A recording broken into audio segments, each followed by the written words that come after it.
Ami Chafis, bonjour. Nous allons essayer de décortiquer les prochains gagnants pour vous. Commençons par le commencement.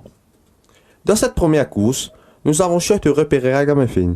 Ce cheval qui effectuait sa rentrée 2013 a eu une course très difficile à l'extérieur, le nez au vent. Malgré tout, il se montra très combatif dans la ligne droite finale.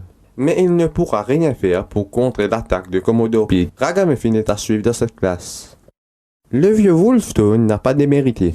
Il est toujours présent malgré son âge. Il fera bien si les circonstances sont en sa faveur. Finalement, De Fabulax. Ce cheval doit être vu. Il semble que le cheval a drop the beat, ce qui fait qu'il ne prend aucun intérêt à la course. Nous avons la conviction qu'il ne faut pas l'éliminer à sa prochaine participation.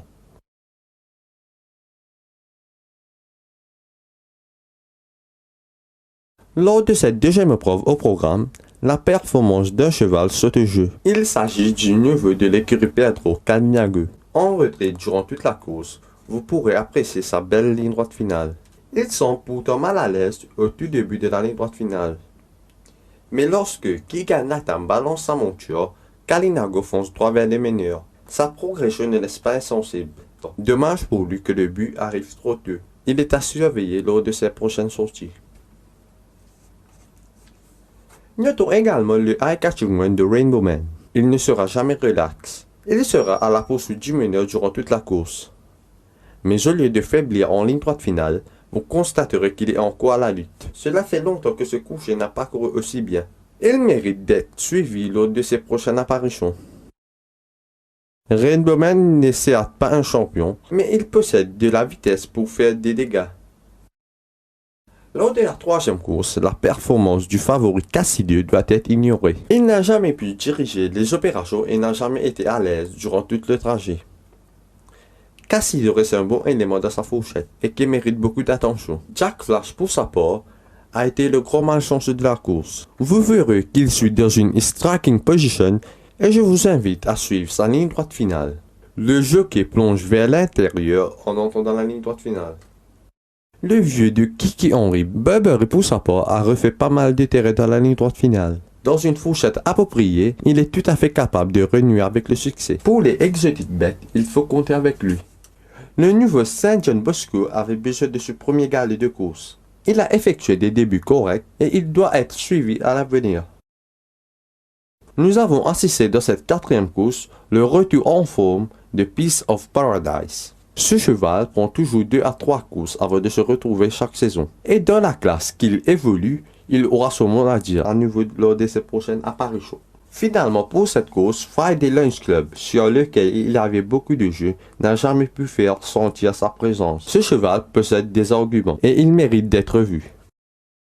Il n'y a pas grand chose à retenir dans cette course de 5 chevaux. Le favori Captain Tempest revenait après sa longue absence et cela a joué contre lui. Le coucher du Yard Megal sera très redoutable à sa prochaine sortie. Nous notons le progrès du nouveau de Gilbert Rossette d'immédiat. Il fera un effort en pleine descente pour gravir le commandement à Posse Comitatus.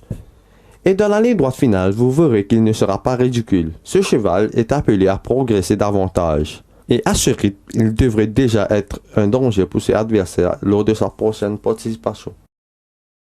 Dans cette course principale, la performance de National Play ne nous a pas passé inaperçu. En arrière-garde durant toute la course, vous noterez qu'il passe à l'offensive à l'entrée de la ligne droite finale. Et dès lors, vous aurez l'occasion d'apprécier sa remontée le long des bords intérieurs. National Play est un coucher délicat qui reste très dangereux lorsqu'il est en pleine possession de ses moyens. Le coucher de Kiki Henry est capable de tirer son épingle du jeu dans cette fourchette. Le coucher Glitter doit aussi être souligné. Une grosse déception la fois dernière, le coucher du Yard Fukun a dû montrer un tout autre visage cette fois-ci. Au théâtre d'un joli finish, il termine sur la même ligne de From My Heart. From My Heart, pour sa part, n'a pas démérité. Sur une distance qui n'est pas la sienne, au théâtre d'une belle envolée en ligne droite finale, il a fait peur aux partisans d'Accélero. Le cheval a donc retrouvé la plénitude de ses moyens. Des 9 partants de cette 7e course, c'est Always a Pleasure qui est celui qui a tapé dans l'œil. Comme prévu, il est parti en tête, son cavalier ne va pas le brusquer durant toute la course et plus important, il sera très combatif dans la ligne droite finale. Vous verrez qu'il ne s'avoue vaincu que dans les derniers mètres de la course. Réputé pour être un coursier du kilomètre, Ce coursier peut désormais causer la surprise sur un 1365 mètres. Singing Lord n'a pas à rougir de sa défaite. Il semblait faire le plus difficile lorsqu'il a été surpris par Snappy.